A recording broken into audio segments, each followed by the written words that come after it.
자, 오늘 정치부심 함께하는 날입니다. 네. 여러분 반갑습니다. 반갑습니다. 반갑습니다. 반갑습니다. 네, 오늘도 최강의 멤버들로 함께하도록 하겠습니다. 네. 먼저 우리 방송인 황현희 씨 어서 네, 오십시오. 안녕하세요, 방송인. 그래요. 예. 방송인 황현희 씨 아주 슈퍼위크 이번 주 아주 슈퍼위크였어요. 슈퍼위크 KBS 9시 뉴스에도 나오고. 아 그래요? 네. 9시 뉴스 KBS 개그맨으로서 아, 예. KBS는 제 얼굴이 모자이크 돼서 나오더라고요. 예. 그래서 뭐 친정인데. 예, 친정인데 모자이크 돼서 나오고. 어쨌든 그래. 뭐 무리를 좀 일으키는 것 같아서 뭐 죄송하다 말씀. 오늘 국감장에서도 화면 나왔던 아, 나왔어. 그럼요. 네. 근데 오히려 이렇게 인지도를 높입니다. 모자이크 돼서 나온 거. 아, 저분이 나오셨습니다. 우리 장영진 기자님 나오셨어요. 오늘 아주 이주일의 핫피플, 아니 우리가 사실 뭐 핫펄슨 이번 주에 무슨 그 알릴레오 사건이 있을 줄 안 것처럼. 안 것처럼 미리 섭외가 섭외가, 예. 지난주에 연락을 제가 받았거든요. 지난주에 섭외했어요. 예. 우리 장영진 기자님을. 그리고 사실은 이걸 좀 땡길 수 없겠냐 해서 예. 그 시간이 사실 알릴레오 그 시간이었어요. 그래서 제가 그 시간 정말 안 되겠습니다라고 했는데 예. 그냥 바꿀 걸 그랬나 봐요. 저는 김성수 평론가가 하는 성수대로 네. 예. 거기 나가시잖아요. 네. 거기서 하는 걸 제가 가끔 봐요. 그리고 제가 저 댓글도 다는데 저분이 특징이 있어요. 네. 방송을 하다 자꾸 나가요. 나가요. 네. 진짜로 이렇게 하다가 없어져요. 그래서 제가 방송하다 나가지 마세요. 그럼 보통 우리가 그럴 때 그렇게 나가면 뭔가 배가 아프다든지 네, 뭐 이런 걸 상상하는데 그날은 몇 번을 나갔어요. 한 3번 나갔었어요. 네, 3번 나갈 때마다 또 배가 아픈 건 아니잖아요. 그래서 왜 그렇게 나가시는지가 엄청 궁금해서 만나면 꼭 물어봐야지. 예. 국장님한테 전화가 와가지고요. 예. 그래요? 편집국장님. 네. 안 받을 수가 없었습니다. 아이고. 사정이 있으셨군요. 네. 네네네. 그래요. 배가 하여튼 뭐. 아픈 것과는 비교를 할 수 없는 사정이 그러네. 하나 있었어요. 네. 당분간 저분한테 전 질문을 안 하도록 하겠습니다. 그래서 이렇게 멀리 떨어져 있잖아요. 예, 그렇습니다. 아니, 오늘 가려고 하느라고 내가 붙잡았어요. 예. 아, 이거 뭐 장난치고. 정말 참 제가 여러분들한테 참 무리를 일으키고 피해를 끼쳤습니다. 제가 아유, 아닙니다. 죄송합니다. 예. 우리 저 황인희 씨도 또 깊이 또 사과의 입장을 또 네, 보여주시고. 제가 하면서 느꼈는데 영양이 좀 많이 부족하더라고요. 예, 제가 오히려 저런 이제 대화 내용이 나왔으면 좀 더 진행자로서 더 좋은 모습을 보여드릴 수 있는데 더 많이 배우고 더 많이 성찰하도록 아, 하겠습니다. 예. 그리고 여러분 좀 앞으로 뭐, 그 여기자라는 말을 저는 안 쓰기를 기대합니다. 그래요. 예, 기자면 예. 기자지 예. 왜 꼭 남성 기자한테 남 기자 안 하잖아요. 그래서 그 여기자라는 인식을 좀 없애셔야 돼요. 그냥 기자. 그래서 저는 법사위원장을 그냥 상규 법사위원장으로 얘기하고 여 있습니다. 안 쓰고. 여 안 쓰고. 이상하게 해서 그러시네. 상규 법사위원장. 예, 알겠습니다. 자, 오늘 정치부심도 함께 할 텐데요. 네네. 우리 장영진 기자님 나오셨고. 네. 자, 싱크와이 정치연구소 김성일 소장님 나오셨습니다. 네, 안녕하세요. 반갑습니다. 오늘은 배 안 고프다고. 아, 그래? 아, 오늘 좀 드시고 오셨구나. 예, 저녁 먹고 왔습니다. 아, 근데 9시라. 오리고기인데 어떡하지? 오늘 좋은 거였네. 또 먹어야죠. 뭐 7시에 먹었으니까 또 이건 따로 먹어야지. 그럼요. 예, 알겠습니다. 자, 그리고 우리 최민희 의원님 네, 나오셨습니다. 안녕하세요. 아, 제가 지난주 우리 광장에서 최민희 의원님 연설을 제가 멀리서 들었습니다. 근데 나도 모르게 말씀하시는데 눈물이 진짜로요? 흐르는 거예요. 아니, 나는 그런 적이 없거든. 네. 뭔가 일단 울컥하고 뭔가 고조가 되면 그 다음에 이제 눈물이 나는데 네. 그냥 가만히 있는데 막 눈물이 나는 거예요. 와, 아니 이렇게 연설 잘하시는 줄 몰랐습니다. 예. 저는 좀 네, 당황. 쩌렁쩌렁. 예. 스피커가 좋기도 했지만 정말 말씀 잘하시더라고요. 그날은 제가 좀 화가 나 있어서 네. 저는 나중에 보라 그래서 봐서 저거 내가 너무 흥분했구나 이런 생각을 했죠. 네. 화가 나 있었습니다. 예. 너무 불공정해요. 네. 지금 이 상황이 저에겐 너무 불공정하게 느껴졌어요. 네. 근데 최민희 의원님이 TV나 저도 라디오나 이런 데서 많이 듣잖아요. 네, 많이 네, 보고 그리고 워낙 많이 또 방송 활동을 요즘 하시니까. 근데 저는 사실 처음 뵙고 지금 한 4주 정도 지났잖아요. 네네. 저는 무서워서 처음에 말을 못 했거든요. 왜요? 저 무서워. 근데 그럴 줄 알았어요. 근데 대기실에서 계시고 진짜 저희 작은 엄마처럼 이렇게 막 챙겨주시고 이런 작은 모습으로. 엄마? 네. 작은 이모? 작은 이모. 네. 전 누나인데 막내 이모처럼. 네. 막내 이모처럼 이렇게 챙겨주시고 하는 모습이 예. 너무 그냥 진짜 되게 친근감이 느껴지시는 분이었더라고요. 네, 그래요. 이게 정치인들을 정치인 분들을 TV에서 보는 거 실제로 보는 건 정말 많이 다르더라고요. 표리부동. 표리부동인가요? 아니 근데 항상 정치인은 착한 척 해야 됩니다. 예, 근데 그 사람이 항상 디스죠. 착하게 살 수는 없잖아요. 예. 저 말은 디스 같아요. 나에 아, 대해. 아니 그런 건 아니고 의원님이 그렇다는 건 아니고. 근데 항상 TV에서 보면 맨날 소리 지르고 있고 막 이렇게 막 싸우고 있는 듯한 느낌이 그거는 이제 있지만 지지자를 끌어모으기 위한. 근데 평상시에서는 정말 이렇게 사람 냄새 나는 사람들이다. 뭐 이런 예. 말도 좀 드리고 싶어요. 예, 예. 저는 사람 냄새보다 오리 냄새. 오리 냄새가 더 좋습니다. 자, 오리고기로 여러분들을 모시겠습니다. 아니 제가 아까 이거 나눠주실 때 네. 제가 이거를 제 걸로 가져오려고 했거든요. 예. 근데 안 된다고 그러더라고요. 예. 형님 드려야 된다고. 보니까 양이 더 양이 많네. 네. 뺏어가더라고요. 예, 저쪽으로. 예, 그렇습니다. 그렇습니다. 자, 이 착한 오리 여러분. 이거부터. 착한 닭가슴살, 착한 보쌈, 거기에서 나온 겁니까? 또? 그렇죠. 착한 족발. 야. 거기서 나왔습니다. 믿을만하네요. 착한 그러면. 오리 여러분. 아 맛과 영양 가격을 모두 잡았습니다. 네네. 착한 시리즈 드디어 착한 무항생제 훈제 오리가 출시됐습니다. 네. 여러분. 아이고 세상에. 보기만 해도 맛있어 보이네요. 이게 그 예. 착한 훈제 요리는 100% 국내산입니다. 자, 항생제, 항균제, 호르몬제 전혀 포함되어 있지 않습니다. 안전한 사료를 먹고 스스로 건강하게 자란 45일 내외의 오리를 참나무 훈연으로 맛있게 조리했습니다. 여기다 보존제, 발색제 이런 거 과감하게 뺐습니다. 전혀 없죠. 예. 그렇습니다. 자, 그래서 어떤 그 패친께서 이런 댓글을 달아주셨어요. 발색제가 없는 훈제 오리는 처음이네요. 정말 대박입니다. 바로 구매하겠습니다라고 말씀하셨습니다. 아, 그만큼 발색제를 많이 쓴다는 얘기겠네요. 많이 쓰겠죠. 다른 그 제품들. 색깔이 중요하니까 이 핑크색. 제가 전문가 입장에서 오, 또 네네. 말씀을 드리자면 네. 지금 여기 보면 항생제, 항균제, 호르몬제 이렇게 나와 있잖아요. 네네네. 이게 왜 나왔을까?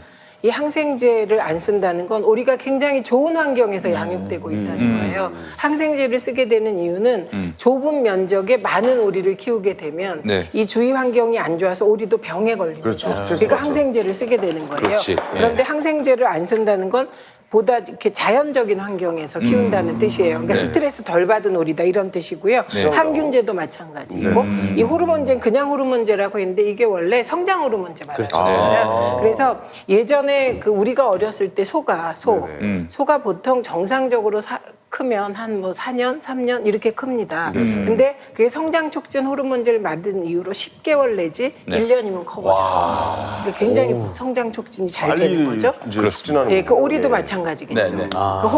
그 성장 촉진 호르몬제를 맞음으로써 정상적으로 크는 게 아니고 몇 배 빨리 키운다는 거예요. 그런데 그렇게 하지 않는다는 뜻이니까 그렇습니다. 아주 좋은 거고 발색제는 발색제를 많이 쓰게 되면 네. 이게 발색제가 발암 물질입니다. 그렇습니다. 그러니까 굉장히 건강하다는 뜻입니다. 그렇군요. 예. 저 이상한 것까지 다 알죠. 아니 어떻게 뭐 식품 쪽으로도 또 연관이 있나 봐요. 제가 자연건강법 하면서 식품 연구를 한 20년 했어요. 아, 그렇구나. 이거까지 다 우리 하시죠. 최민희 의원님은 사실 어느 상임위에 가시더라도 진짜 거기서 전문가 베테랑의 면모를 보이실 텐데 정치를 지금 못하고 계십니다. 예.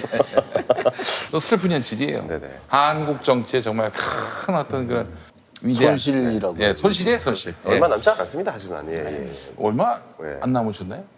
아니 여기 이제 사면 될 거라고. 예, 알겠습니다. 그렇게 되기를. 방송인 사면. 큰 뜻을 잘 이해를 못하시네. 예. 제가 한국말을 잘 못해가지고. 예. 자, 오리고기가 몸에 좋다는 건 다 아실 거예요. 이게 여기 지방이 많은데 불포화 지방산. 그렇죠. 네, 그렇습니다. 오리고기는 자주 먹고 많이 먹어도 좋습니다. 불포화 지방산이 돼지고기의 약 2배, 닭고기의 5배, 소고기의 10배가 함유되어 있습니다. 야, 저 보양식이네요. 예. 그렇습니다. 젊어진다는 거예요. 이런 말이 피부도 있어요. 좋아지고. 예, 이런 말이 있어요. 소는 줘도 먹지 말고 돼지는 주면 먹고 오리는 사서라도 먹어라. 누가 한 말입니까? 착한 오리 사장님이. 원래 있는 말이에요. 예, 원래 있는 말입니다. 예, 그리고 예. 오리는 찾아다니며 먹어라 이렇게 보통 네. 얘기를 합니다. 찾아다니면서 그 정도로 몸에 좋군요. 예. 자, 착한 훈제 오리 가격도 정말 착합니다. 특히 세트로 구매하시면 압도적 최저가인데요. 네. 200g씩 소포장되어 있기 때문에 냉동실에 보관하면서 장기 섭취도 가능합니다.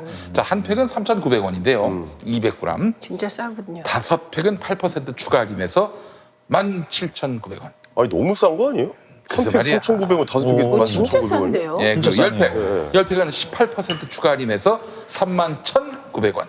20팩은 20% 추가 할인해서 59,000원. 아이고 정말 이건 뭐 야. 거저드리는 거네. 59,000원이면 나가서 삼겹살 한 번 안 먹으면 그렇습니다. 오리 한 2달 먹을 수 있는 겁니다. 그렇죠. 이거 오리가 네네. 더 맛있어요. 아, 그렇죠, 예. 그렇죠. 예. 자, 맛있고 첨가물이 없는 건강한 훈제 요리 이제 김용민닷컴에서 압도적 최저가에 만나보시기 바랍니다. 그렇습니다. 좀 드시죠. 예, 예. 드시죠. 맛은 아, 좀, 근데 이제 침이 고여가지고. 예.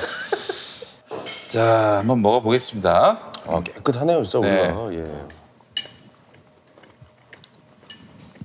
아, 이거 그냥 팩에서 꺼내신 건가요? 아무것도 안 하고?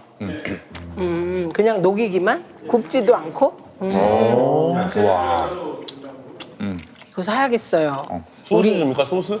우리 어머니 이거 겨자. 소스 없어요? 우리 어머니 드려야겠어요. 어머니가 좋아하십니까? 네, 어머니가 오리고기를 좋아하는데 모시고 나가려면 88살이시니까. 그런데 주변에 오리를 사면 이렇게 구우면 좀 맛이 없어지더라고요. 그렇지. 근데 이거는 그냥 녹이기만 한 거. 아, 진짜 맛있네. 진짜. 연하다. 아니, 그 착한 실드는 뭐 근데 다 진짜 쓰러지네. 착하다. 맞아요, 진짜 맛있어요. 진짜 착해. 장윤주 기자님 어떠세요? 맛이? 사실 제가 지금 6끼를 안 굶고 지금 처음 먹어요. 아, 그래요? 이것도 드세요. 감사합니다. 또 아까 사실 오기 전에 조금 이제 밥 한 술 뜨고 이제 지금 2번째 먹는 건데 그러니까 네. 되게 맛있네요. 맛있어요. 진짜 맛있네요. 네, 그러니까 그렇습니다. 가슴이 아파서 못 드신 거예요? 6끼를? 그냥 그냥 생각이 잘 안 나더라고요. 아이고. 좀 멍해져 있는 상태여가지고 어떤 기분인지 알 것 같습니다. 예. 그래서 그냥 못 먹고 있었어요. 근데 누가 먹으라는 배가 안 고프더라고요. 근데 좀 전에 이제 욕을 너무 많이 먹어가지고. 그렇죠. 요거 많이 먹어가지고 오래 살 것 같습니다. 황현희 님도 밥을 좀. 저는 잘 챙겨 먹었습니다. 예. 역시 직접 욕먹은 당사자가 아니니까. 아이고. 장 기자님은 좀. 밥 드세요. 네, 드세요. 이거 좀 맛있게 드세요. 옆에서 이렇게 웃어요? 제가 아니, 사실은 내가 경험했잖아. 여기는 어마어마하겠죠. 당연히 다죠 뭐. 제가요 이것도 드릴게요. 왜냐하면 제가 참 이게 불행한 것이 지난주에 배가 너무너무 고팠거든요. 그런데 지난주에도 맛있을 걸 줄 줄 알았는데 지난주에는 맛있는 걸 안 주고 다이어트 식품을 준 거잖아요. 그래서 내가 오늘도 또 혹시 그렇게. 다이어트 식품을 줄까 그래갖고 밥을 아, 식사하고 있어요? 진짜 배가 고파서 너무 맛있다. 이거 진짜 우리가 맛있다. 다이어트에도 좋잖아요. 불포화 지방산이라. 예. 김성현 소장님 어떠세요? 이게 시중에서 파는 훈제 오리 고기보다 부드럽지가 않아요. 그러니까 그 얘기는 거꾸로 하면 뭐 하냐면 가공을 많이 안 했다는 거예요. 그러니까 연육제도 안 넣고 그냥 했다는 건데 맛이 굉장히 자연스럽고 네, 그리고 제가 이제 늘상 말씀드리면 이제 체중을 줄이려고 저탄고지를 하는데 저탄고지 할 때 가장 추천하는 음식이 오리고기입니다. 이게 이제 불포화지방산이라는 게 뭐 다 아시겠지만 이 포화지방산은 핏줄에 기름이 끼고 불포화지방산은 기름이 안 끼거든요. 아, 그래요? 네, 그 대표적인 음식이 오리인데 그래서 저도 다이어트 세게 할 때는 이제 심지어 이제 사무실에서 일을 하다가 그 오리팩 이렇게 그냥 하나 사다 그거 그냥 우적우적 씹어 먹으면서 끼니를 때운 적도 있는데 그건 달고 짜고 고기가 부드러웠거든요. 네, 맞아. 근데 그에 비해서 굉장히 자연스럽고 아주 맛있네요. 양념을 많이 했다는 얘기네요. 그러니까 전 집에서 먹는 거는 보통 딴 데서 이제 구매해서 먹던 거는 보면은 약간 많이 이렇게 손을 댄 느낌, 뭔가 양념이라든 게 많이 들어간 느낌인데 이건 그런 게 없네요. 네. 그래서 뭐 딱 처음 씹으면 이거 좀 뻑뻑한데 이렇게 생각하실 수도 있겠는데 그건 제가 보기에는 그러니까 이 첨가물을 적게 넣었기 때문에 뭐 첨가물을 아예 안 넣고 만들었는지는 어쩐지 모르겠습니다. 하여튼 그렇게 했기 때문에 훨씬 자연스러운 맛이 잘 살아있다는 말씀이죠. 아 그래요. 이거 한 팩에 3,900원 엄청 싼 거예요. 이 이 고기를 구우면 기름이 나오잖아요. 네. 그 기름이 이 기온이 조금만 내려가면 굳잖아요. 소고기든 돼지고기든. 오리는 안 굳습니다. 눈으로 확인되는 야, 거예요. 우리가 그런 아주 뭐 좋은 그런 고기인지 몰랐네요, 저는. 네. 야, 이걸 이렇게 손쉽게 먹을 수 있다는 게 행운입니다, 이거는. 예. 나쁜 오리도 있어요. 어떤 원입니까? 탐관 오리. 1992년 신영래 선배 옆에 있던 조금산 선배님이었었던 아직도 그 개그가 기억이 납니다. 네, 그렇습니다. 예. 예. 아, 추억이 그렇습니다. 네. 그렇습니다. 진짜 맛있다. 이 20팩에 59,000원이면 한 팩에 3,000원이라는 얘기인데. 3,900원인데 3,000원이지. 한 팩은 예, 그 이제 8%. 할인을 하니까 24% 3,000원이면 3,000원에 200g이면 100g에 1,500원이라는 얘기인데. 엄청 싸. 그럼 시중에서 파는 삼겹살도 요즘 그거보다 비싸거든요. 오리고기는 그게 2배 이상이에요. 막상 훈제 같은 거 사 먹으려면 한 접시 5,000원씩은 못 이거 저분 먹는데. 드세요. 예. 꼭꼭 씹어 드세요. 이거 뭐 기가 막히네. 진짜 그것도 너무 맛있다. 많고. 삼겹살이 요즘에 100g에 1,900원인가 뭐 그 정도 하더라고요. 좀 떨어졌나요? 요즘에 그 돼지 원래 네. 이게 그 훈제 오리에서 나는 그 약간 탄내가 있거든요. 네. 그게 안 나요. 네, 그래서 거슬리질 않아요. 맛있네요. 착한 시리즈는 저한테 약간 이 착한이라는 말이 앞에 붙으면 약간 저는 삼성 같은 느낌이 듭니다. 핸드폰이라면 이게 휴대전화라면 그만큼 저는 착한 뭐 하면은 좀 어떻게 보면 뭐 좀 인정이 되는 그래도 좀 잘 만들겠구나. 예, 뭐 그런 생각이 드는 아주 좋은 예, 이 시리즈인 것 같아요. 근데 5위까지 나왔으니까 한번 구매해서 드셔도 정말 후회 안 하실 것 같습니다. 네. 예. 너무 맛있네요. 이제 다 45인치 먹었어. 키운 오리를 이 가격에 팔아서 사장님은 그러니까. 뭘 남기시는 분이에요? 그냥 착한 사장인가요? 많이 팔아야 된다. 약간 박리담에. 박리담에. 박리담에 로즈. 그러네. 그게 좋은 거죠. 뭐. 싸게 많이 사장님이 공부를 하면. 얼마나 훌륭한 분이냐면 그 맛있습니다. 사람들에게 자꾸 이게 인심을 베풀고 그 어떤 삶에 기쁨을 주고자 하는 그런 분이세요. 좀 본받아야 될 분이네요. 착한 예. 오리, 착한 그 닭가슴살, 또 착한 보쌈, 착한 족발. 네네. 아유 너무 맛있어가지고 보통 고기와 채소의 비율을 1대3으로 해서 먹으면 이제 고기를 먹으면 좀 소화가 안 될 수도 있고 그렇잖아요. 그럼 이제 채소 속에 있는 여러 가지 그 효소들과 유기 미네랄, 비타민 제가 소고기를 참 좋아하는데 왜 소고기는 이렇게 안 좋아요? 기름기 때문에 그렇죠, 아무래도. 기름기. 소기름이 몸에 쌓인다는 얘기가 있잖아요. 네, 그 소고기는 소기름은 그 구워서 조금만 밖에 놔둬도 굳어버려요. 좀 하얗게 굴죠. 네, 하얗게. 예. 예, 그렇기 때문에 아, 그 혈관, 체내에 그러니까 들어가면. 몸이 뜨거운 분들 있잖아요. 네. 그런 분들은 덜하겠지만 몸이 조금 차다고 느껴지면 저는 되게 차서 그러니까 몸이 안 좋아져요. 맞겠네요. 진짜. 네. 너무 잘 먹었네요. 예, 예. 이때 먹었던 것 중에 제가 제일 빨리 먹은 것 같아요. 예, 맛있어가지고. 채소도 예. 좀 드세요. 네네. 저 채소만 남겼네. 그러면. 채소를 네. 안 먹어. 자 그렇습니다. 너무 감사한 너무 맛있습니다. 감사한 또 음식을 주셔서 진심으로 감사합니다. 자 오늘 제가 지금 채팅창을 잠깐 봤는데 네. 너무 충격적인 상황이 발생을 했습니다. 어떤요? 황현희 씨에 대한 악플이 아주 쇄도했었는데 네. 다 없어졌어요. 황현희 씨 방송 너무 잘한다. 사랑해요. 뭐 이런 글들만 올라오고 어머 진짜 있어요. 그렇습니다.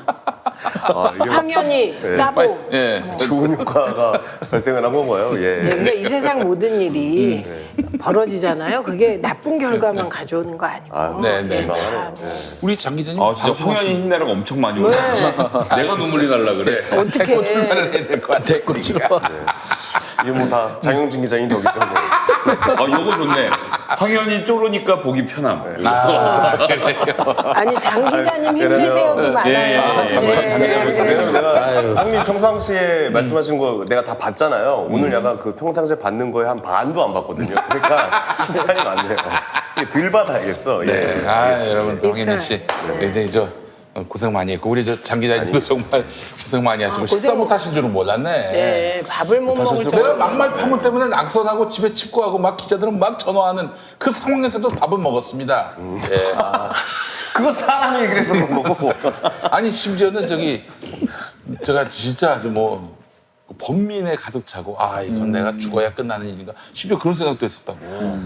그래서 이제 진짜 뭐 방에 들어가가지고 나오지도 않고 그러는 상황이었는데 근데도 밥 먹었다고. 그래도 밥은 먹었지. 밥은 먹어야지. 그래, 우리가- 아니 굶어 죽으면 어떡해. 형님을 위한 노래. 그래도 밥만 잘 먹더라. 그렇지. 예. 그런데 갑자기 저희 집에 한 이틀 후에 낙선 이틀 후에 봉도사 면회하고 갔다 와가지고 야 영민아 하더니 들어온 거예요. 우리 집은 어떻게 알고 왔지? 김어준 주진우가 저를 데리고 롯데호텔 뷔페로 데려간 거야. 라센느. 눈물이 차르르 흐르면서 네네. 따라갔습니다. 예. 먹고 살아야지. 그래요?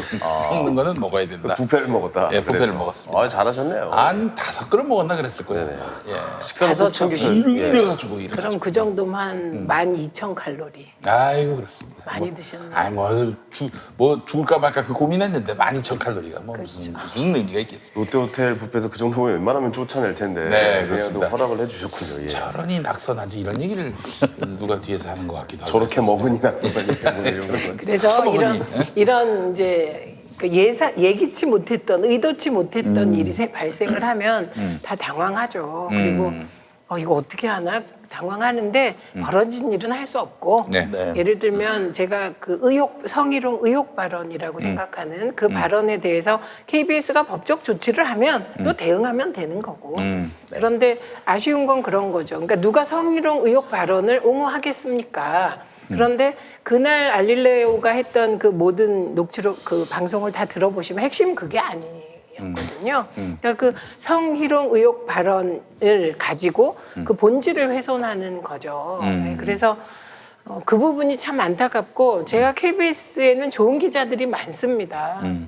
많고 성재호 부장도 맞아요. 예. 좋은 부장입니다. 그리고 역사 의식이나 뭐 하여튼 그리고 정말 성실한 분이거든요. 언론 자유에도 투철하고. 근데 이번에 이제 검찰만 가지고 있는 수사 기록을 검찰이 자꾸 어떤 식으로든 흘린 것 같잖아요. 그러다 보니 기자들이 검찰을 믿게 된 거죠.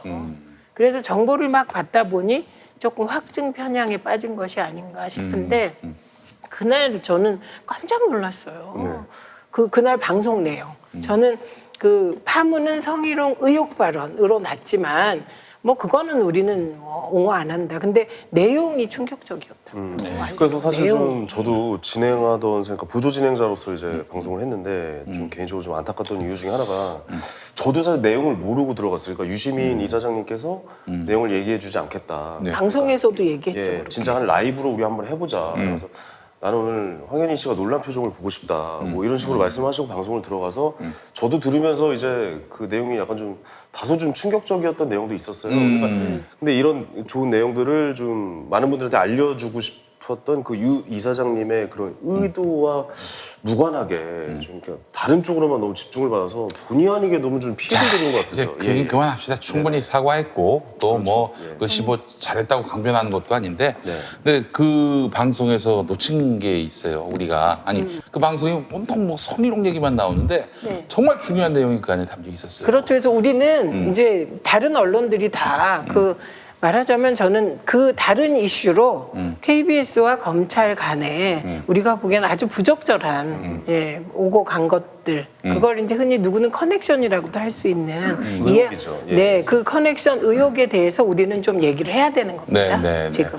자 거기서 이제 유시민 이사장께서 하신 말씀은 저거 아니에요. KBS 기자가 그 김경록 씨한테 당신이 말하고자 하는 바를 우리가 그 정직하게 보도해주겠다. 예. 그랬는데 그 내용은 그 약속은 지켜지지 않았다. 180도 의도한 다르게. 대로 방송을 내주겠다. 그리고 당신이 원하지 않는다면 방송하지 않겠다. 이 두 가지 약속을 했다고 해요. 네. 그러니까 사실 그 말이 이제 사실 기자들이 많이 써먹는 말이에요. 잘 어기기도 합니다. 예. 그런데 이제 그 말을 전적으로 믿을 수 있었던 것은 그 전후에 상당히 신뢰감을 주는 행동을 했기 때문에 믿을 수밖에 없었던 거죠. 그러니까 그 김경록 씨가 사실 그 전날 이틀 동안 검찰 수사를 받았대요. 그리고 그날 아침에 나와서 네. 변호사 사무실에 가서 KBS 기자들을 만났고 네. 그래서 그리고 그날 그 오후에는 또 검찰 수사가 예정돼 있었고 근데 중간에 옷 갈아입으러 집에 가는데도 KBS 기자가 동행했다 그런 얘기도 그렇죠. 있었죠. 예, 그러니까 네. 변호사 사무실에서 이제 인터뷰를 줬다 하겠다. 대신에 내가 옷이 좀 그러니까 옷 갈아입고 오겠다라고 하니까 KBS 기자가 같이 동행을 해서 같이 가서 이제 왔다고 하더라고요. 그러니까 그 과정에서 많은 얘기들이 있었고 사실 그러고 난 다음에 이제 인터뷰가 진행됐을 때는 상당히 신뢰 관계가 형성돼 있었다는 거죠. 예. 근데 그 신뢰 관계를 어떻게 보면 배신하는 셈일 수도 있습니다. 이거는 사실 뭐 법적으로 맞다 안 맞다를 떠나서 인간적으로 사실은 안 좋은 얘기는 아니죠. 배신이라고 할 수 있죠. 그러니까 저희가 요즘 고민이 네. 그러니까 저도 한때 한 거의 10년 정도, 네, 10년 정도를 자유기고가로 인터뷰를 주로 하고 다녔어요. 네네. 네, 그러니까 이 과정을 좀 알겠죠. 네. 그런데 되게 그 인터뷰이에 따라서는 인터뷰한 내용을 보자고 하는 분들이 그렇죠. 계세요. 아, 그래요? 네, 많아요. 제가 생각하는 건 개운재 선생님. 지금 돌아가신 개운재 선생님은 제가 한 인터뷰 정리를 한 것을 당신이 보시고 꼼꼼하게 점검하셨거든요. 네, 그런 분이 계시고 또 어떤 분들은 뭐 100% 맡기는 분이 계세요. 문익환 목사님 같은 경우는 그냥 그 자네 알아서 하게 이렇게 해주시는 스타일이거든요. 근데 기본적인 자세는 인터뷰이가 하고자 하는 말을 충실하게 전하는 게 기본이에요. 그렇죠. 인터뷰의 기본은. 그래서 그런데 KBS의 경우 시각이 완전히 검찰 시각과 동일해 보여요. 제가 보기에. 그 김경록 씨 쪽 얘기는 그래요. 자기가 이틀 동안 계속 들었던 그리고 인터뷰를 끝나고 다시 이제 오후에 검찰 수사를 받으러 가서 또 들었던 그 3일 내내 들었던 얘기가 KBS 기자 입에서 똑같이 나왔다. 그래서 저 사실 그래서 유시민 이사장이 좀 이상하지 않느냐, 뭔가 좀 커넥션이 있지 않느냐, 네. 검찰과 내통하지 않았느냐라는 극한 표현을 쓰게 됐던 이유도 바로 그런 점 때문에 어쩜 그렇게 똑같을 수가 있느냐. 그래서 이제 그런 의심을 하게 된 걸로 보입니다. 그래서 핵심은 요 지점인 거죠. 그러니까 KBS 기자가 거의 검찰과 같은 시각이다. 이거는 다 동의하시잖아요. 그런데 그 질문 내용까지 조율했다고 생각진 않아요. 그런데 시각이 동일하다 보니 같은 질문을 하게 된 것이고 그렇지. 그 질문의 핵심은 이미 그림이 그려져 있었던 거예요. 네. 오늘도 국감에서 야당 의원들이 막 뭐 가족 주식 조작단의 수괴? 네. 뭐 이런- 가족 주가 조작단. 주가 조작단. 주가 조작단. 주가 조작단의 수괴라고 막 표현을 네. 하더라고요. 그러니까 이런 거는 아무리 국감이지만 그게 말이 됩니까? 국감에서 그렇게 네. 막말해도 뭐 처벌이 안 됩니다. 아 그게 면책특권. 아이고, 네, 그러니까. 면책특권 까방권이죠. 그게 말하자면 제도가 보장해준 국회의원에게 부여한 까방권이에요. 사실 법적 까방권. 그런 그 권한을 준 이유는 그런 권리라고 해야 되나요? 그런 권한이든 권리를 준 이유는 그 국가 권력, 그러니까 저 권력자로부터 보호를 받기 위해서였거든요. 근데 사실 그러한 권리나 혹은 권력을 이용해 가지고 일반 시민을 향해서 공격을 한다, 칼을 아무렇게나 휘두를 수 있게끔 만들었다는 건 사실 이건 참 상당히 불행한 일입니다. 그래서 저는 이 성희롱 관련한 이야기는 이미 당사자들이 다 사과를 했고 또 그거에 대해서 잘못했다라고 얘기한 마당이라면은 이제 유시민 이사장이 얘기했던 본론 하고자 했던 그 이야기에 대해서 KBS는 답변을 할 필요가 있어요. 이거는 취재일 이상 있을 수 없는 일 아닙니까? 근데 거기에서는 거의 아예 언급이 없어요. 지금 언급이 현재. 없지. 예, 아예 없습니다. 예. 예, 예. 아, 이 사안에 대해서 네. 그러니까 원래 KBS 경영진 차원에서는 외부 전문가들이 포함된 진상조사단을 꾸리기로 했잖아요. 네. 그런데 그 내부 반발에 직면한 거죠. 그래서 시청자위원회가 중심이 돼서 네. 빠른 시일 안에 진상조사를 하겠다. 네. 그 진상조사라는 게 별게 아니에요. 그렇죠. 그 녹화 동영상 있을 거 아닙니까? 그리고 한 시간 넘는 예, 1시간 인터뷰 넘는 분량. 거 중에 40분을 지금 네. 예, 공개한 거고 20분 분량까지 시청자위원회는 봐야 하지 않겠습니까? 예. 그러니까 그거까지 보고 KBS 보도와 비교하는 거예요. 그래서 비교한 다음 이제 시청자위원회가 결과를 발표하겠죠.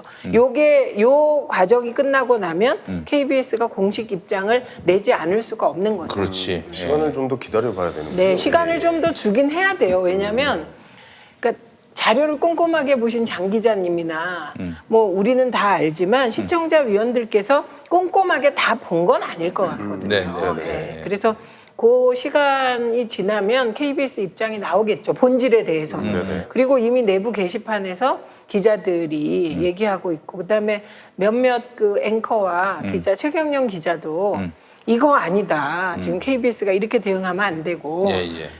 그 공영방송으로서 답해야 된다고 얘기하고 있거든요. 그러네요. 보니까 네, 아침에 올라온 페이스북 글을 보니까 KBS가 입장을 밝혀야 된다. 그 보도가 부실했다는 점 인정하지 않느냐 다들 또 이런 얘기도 했고요. 네. 알겠습니다. 하여간 그 이슈에 대해서 KBS는 분명히 답을 해야 할 것 같고요. 그나저나 조국 장관 그만둔 거 잘한 겁니까? 의원님. 저한테 그러면 우리 황인희 씨는 어떻게 네. 보셨어요? 저는 요새 어제 그제 안 봤어요. 아무 생각이 없어요. 알겠습니다. 전 지금 뇌가 멈춰 있는 링거를 좀 상태예요. 꽂아주세요. 아니 이럴 때 우리 대표님이 예. 또 한 큐 하셔야 자, 돼요. 우리 김성애 소장님. 제가 이제 정치부심 초반부터 출연을 했고 네. 예전에 이제 김수민 평론가하고 박원석 의원이 있을 때는 네네. 그쪽에서 이제 민주당의 비판적인 입장이셨기 때문에 네. 제가 민주당에 좀 세게 얘기를 항상 변호를 했는데 네. 이제 오늘 같은 구성이면 이제 중립적으로 보시는 기자분이 계시고 또 이제 민주당 입장에서 이제 말씀하시는 분이 계셔서 저는 또 이렇게 되면 좀 약간 그 아이, 옮겨 소신대로 옮겨. 그런 게 어딨어. 그러니까 이제 소신대로 얘기한다고요. 그래서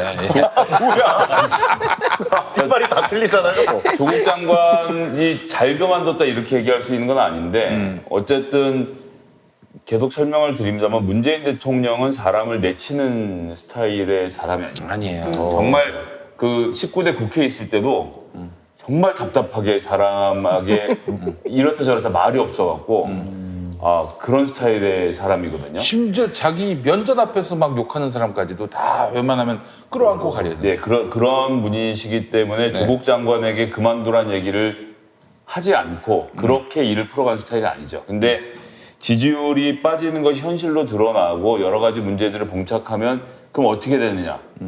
조국 장관이 혼자 결단해야 되는 상황이 됐다고 저는 봅니다. 그래서 뭐 한간에 보도가 나왔다 이제 뭐 오보라고 사과도 하고 막 이게 거쳤는데 당 지도부에서 문재인 대통령한테 조국 장관 자르셔 이렇게 얘기할 수 있는 상황은 아니었고요. 아니 뭐 일각에서 그런 얘기 하더만요. 뭐 아, 그건 이해찬 대표가 뭐 자르라고 했다. 그거는 제가 상세히 말씀드릴게요. 그 다음날 그 같은 언론사에서 사과했죠. 사과문 오보였다고. 나왔죠. 예, 예. 사과했고 하여튼 그렇기 때문에 아, 뭐 같은 언론사? 같은 언론사. 아, 같은 언론사. 아, 예. 깜짝 놀랐습니다. 예. 예. 예. 하여튼 그래서 그 조국 장관의 결단이었고 저는 그 결단을 존중합니다. 그리고 그것이 빠른 지지율의 회복으로 드러났고요. 특히 중도층 같은 경우에 지난주에는 예를 들어서 김용민 PD가 그 발굴해서 키웠던 고성국 박사 같은 사람들. 아니 그러지 마. 그 얘기 좀 하지 마. 왜 이게 그 얘기? 뭐 같은 언론사라면 나한테 아니 고성국 그 형이 그럼 섭섭해합니다. 그 형이 내가 고등학교 때부터 활동하던 분이었어요. 시사평론가로. 알겠습니다. 아시죠? 아이 저 잘. 예, 예. 고성평론가가 내가 중도층이 키웠대. 자유한국당을 지지하는 사람들이 더 많아졌다고 막 그 어느 방송에 나와서 열변을 토하는 걸 봤는데 그분들이 자유한국당을 지지하는 게 아니고 민주당과 문재인 정부의 실망이 컸던 거죠. 그리고 그 실망이 컸던 요인을 조국 장관 본인이 정리함으로써 저는 하나의 포인트를 만들었고 그것이 지지율의 회복을 가져온 이상 지금 조국 장관이 사퇴하는 게 맞았냐 틀렸냐를 갖고 왈가왈부할 것이 아니라 조국 장관의 그런 결단을 제가 존중해 줄 필요가 있지 않나. 그런데 이제 좀 한 가지 염려하는 분들 얘기는 이렇게 함으로써 말하자면 저쪽 그 정치적 반대자들을 그 더 결집시키고 말하자면은 아 이렇게 해서 흔들면은 문재인 정부 장관 누구라도 다 날릴 수 있구나. 이런 잘못된 교훈을 심어주는 것은 아닌가 하는. 그 30%에 고정되어 있는 자유한국당 지지자분들은 이렇게 해도 저렇게 해도 마음이 바뀌지 않고요. 그 선거는 어차피 중도층을 어떻게 설득하고 우리 지지자들을 어떻게 결속하고 있느냐의 싸움으로 놓고 보면 뭐 조국 장관을 흔들었으니까 딴 걸로도 흔들 수 있겠지 생각하지만 그건 뭐 그냥 자기들 꿈에서는 할 수 있는 얘기죠. 현실에서는 일어나지 않습니다. 그러니까 우선 우선 장영진 기자님. 제가 봤을 때 그렇다면은 뭐 무슨 저쪽 보수층은 뭐 그렇다 치더라도 검찰한테는 아주 잘못된 시그널을 주는 거 아닌가. 예를 들면은 우리가 법무부 장관 오케이 하지 않으면 이제 안 되겠구나. 사실 그게 제일 걱정스러워요. 네. 제일 걱정스러운 것이 네. 이제 어떤 사람이 법무부 장관을 하겠다고 나서겠는가? 검찰 출신이 아니라면. 네. 그리고 앞으로 검찰에서 오케이 하지 않는 법무부 장관이 나올 수가 있겠는가? 만약 그렇다면은 이 검찰 개혁이라는 건 이미 이제 영원히 물 건너가 버린 게 아니냐? 이런 걱정을 안 할 수가 없어요. 네. 근데 지금으로서는 어떤 분이 이제 후임자가 되실지는 모르겠으나 결국 어떤 분이 후임자가 되냐에 따라서 이제 좀 상황이 바뀔 것으로 보여요. 근데 지금 현재 검찰은 한껏 지금 기세가 올랐죠. 오늘 그 대검찰청 국정감사 보니까 윤석열 검찰총장 몸 낮출만도 한데 뭐 거침없어요.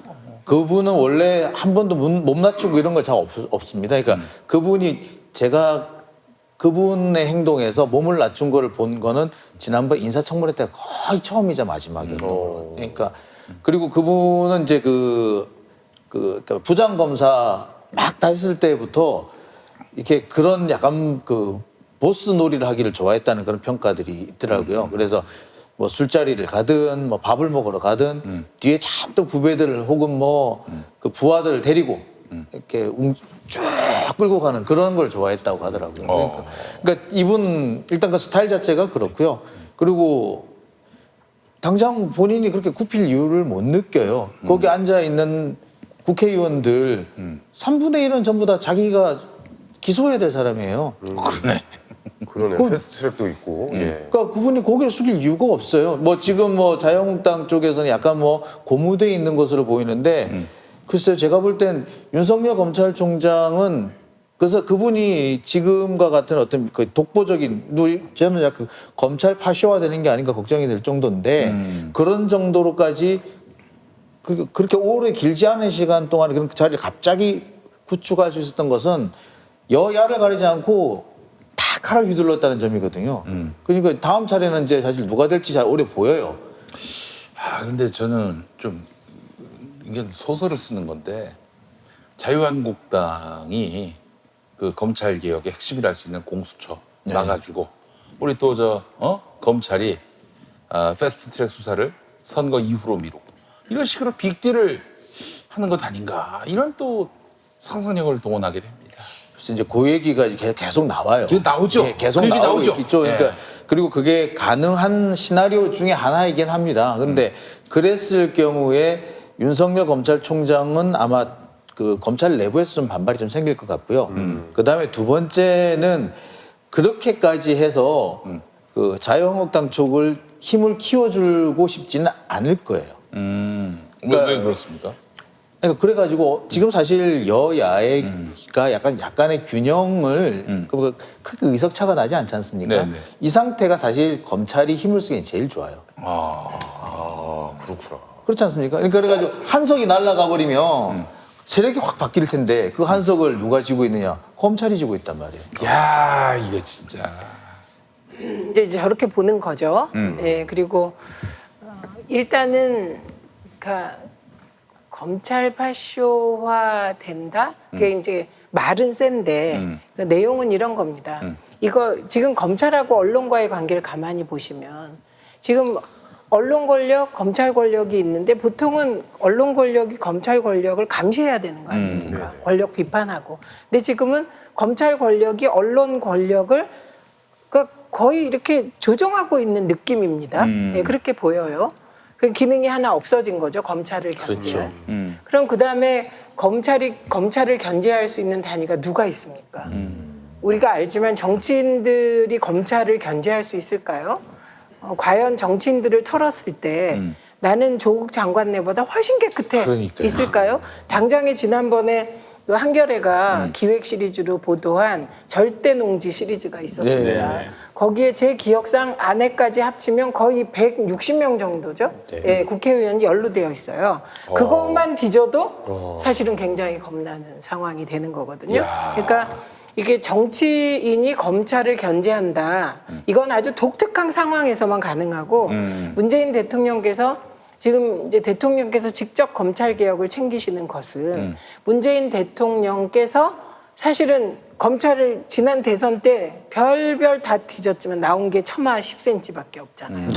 예, 그렇기 때문에 저렇게 나서실 수 있는 것이거든요. 네. 그러니까 지금 검찰 공화국이다 지금 이 현상이 예. 그거는 저는 맞는 것 같습니다. 그러면 패스트트랙 수사를 할 거냐 안 할 거냐 검찰 공화국이 되려면 해야 돼요. 만약에 윤석열 총장이 패스트트랙 수사를 안 하면 검찰 공화국으로 못 갑니다. 그렇죠. 강력한 저항에 부딪히게 돼 있고 네. 민주당의 경우는 지금 민주당이 그나마 이 상황에서 윤석열 총장에게 사실은 되게 인내하잖아요. 다 오늘 국감 보면 여당 의원들 되게 많이 참고 있었죠. 참잖아요. 사실 그 참는 이유가 패스트트랙 수사 때 조국 장관네 털듯이만 해라 지금 이런 얘기를 자꾸 하거든요. 박주민 의원도 그런 말 했고요. 예. 그게 공통의 정서예요. 그리고 이건 중도층의 국민들도 마찬가지인 거죠. 그렇죠. 예, 그래서 패스트트랙 수사를 지켜보고 판단을 하겠다 이런 분들이 굉장히 많은 거죠. 그래서 약간 좀 아껴놓았던 거군요. 국감에서는 오늘 민주당 의원님. 그러니까 민주당 의원님들은 패스트트랙 수사를 계속 조국 장관내 정도만 해라 이렇게 요구를 하고 있는 건 한번 보자. 거죠. 패스트트랙 이후에 한번 우리가 따져보겠다. 그렇죠. 그러니까 그리고 이제 자유한국당 의원들이나 그 패널들이 자꾸 착각하는 게 지금 시기 검찰 개혁의 핵심이 검찰 독립이라고 자꾸 얘기를 하는데 검찰 이거는 독립. 그러니까 이제 보수 정권 때 얘기입니다. 보수 정권 때는 청와대와 검찰이 한 몸이잖아요. 그래서 청와대가 검찰을 통제해요. 그리고 비서실장도 검찰 출신, 민정수석도 검찰 출신, 뭐 법무부 장관도 검찰 출신 이렇게 가니까 한 몸이 한 국무총리까지. 총리도 예. 검찰 출신. 이러니까 국무총리도 그러네요. 그때 검찰 독립이 가장 중요한 의제고 지금 문재인 정부는 완전 검찰 독립이 이렇게 될 수가 있습니까? 그렇죠. 대통령보다 윤석열 총장이 더 힘이 세요. 지금 제가 보기에는. 네, 네. 그러니까 지금은 검찰 중립이죠. 아니 이게 지금 법무부도 다 저 그 비검찰화를 하기 그렇죠. 위해서 하고 있는데 그래서 사실은 패스트트랙 수사가 제대로 안 이루어지고 그럴 가능성이 저는 사실 걱정을 저는 하죠. 처음에는 조국을 털고 그래서 조국을 내쫓고 그런 다음에 자유한국당 패스트트랙을 탈탈 털어가지고 그렇게 해서 윤석열 검찰총장이 정말 공정하다 여야 가리지 않는다 이렇게 해서 막 국민적 뭐 무슨 어떤 영웅으로 추앙되고 네. 그렇게 해서 다음 윤석열 총장의 꿈이 대선이요? 아니 그거 얘기하시는 뭐 그런 얘기 나와 지금 예, 예. 보수 나오기는 언론 해. 사주들을 만나가지고 작년에 그래요? 예. 작년 만났대 조선일보 사주도 만난 것 같고 이거 뭐 의혹 뭐야? 아니 그 보도가 됐어. 아니, 이거는 보도가 됐어. 그냥- 보도가 보도가 됐어. 됐나요? 예. 그래서 윤석열 그 친구 꿈이 많대. 검찰총장이 보도됐죠. 최종적인 꿈이 아닌 것 같아. 이런 얘기가 나왔어요. 그렇습니까? 오. 그래서 그렇게 할 줄 알았는데 여야 다 털 줄 알았는데 조국도 털고 패스트트랙도 털 줄 알았는데 지금 이분은 검찰 왕국을 생각한다면은 조국 털어서 검찰 개혁 일단 말하자면은 무산을 시키고 네네. 그리고 자기에게 우호적인 자유한국당 패스트트랙 이건을 자유한국당을 이제 말하자면은 자기가 견인할 수 있도록 말하자면은 컨트롤할 수 있도록 총선 이후에 하겠다. 그러니까 수사를. 근데 이제 패스트트랙 그렇게는 안 되는 게 공수처 저지해라 이렇게. 예. 그렇게는 안 되는 게 일단 조국은 털어야 되잖아요.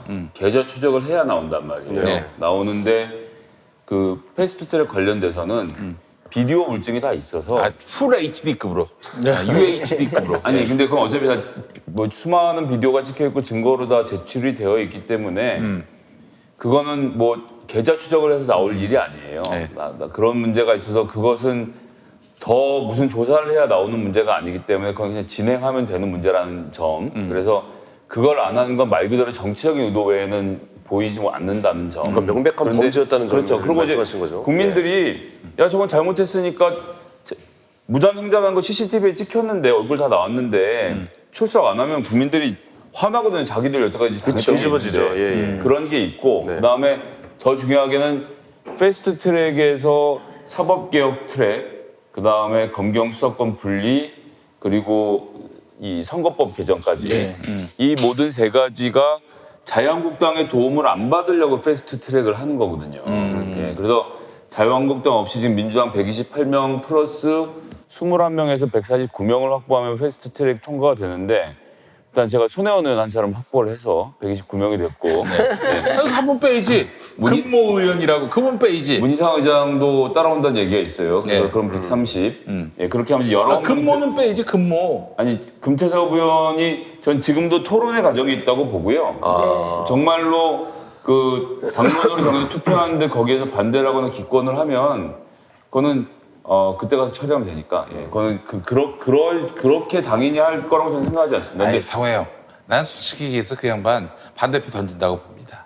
그래요. 그 한 표가 아쉬운 판에 반대표 던진다고. 그러니까 그건 분석의 영역인데 네. 저는 그렇게 안 할 거라고 생각하고요. 하면 가만두지 않으면 되는 문제라고 생각합니다. 만약 그거 어쩔 거예요. 그렇게 다른 목소리를 계속 한 의원이 같은 당원인데 내면은 그럼 그분은 어떻게 되는 겁니까? 그러니까 근데 이거 지금 공수처 설치가 잘못됐다는 얘기를 못하게 하면 안 돼요. 그거 할 수 있지. 예, 뭐가 잘 되는지 뭐가 잘못됐는지 해봐야 하는 건데. 사실 근데 패스트트랙까지 태웠는데 이제 와서 그런 얘기를 하는 게 사실 무슨 근데 뭐냐면 얘기입니까? 공수처라는 그 개념이라든지 검경수사권 조정이라는 이 개념 전체적으로 큰 틀에서 놓고 보면은 사실 금태섭 의원 얘기가 합리적으로는 딱 맞아요. 합리. 학교에서 합리. 배우는 거. 예. 학교적으로 해서 보면은 대충 맞아요. 이렇게 그 수사권이 있는 데가 기소권을 동시에 가지면 안 된다는 게 원칙이거든요.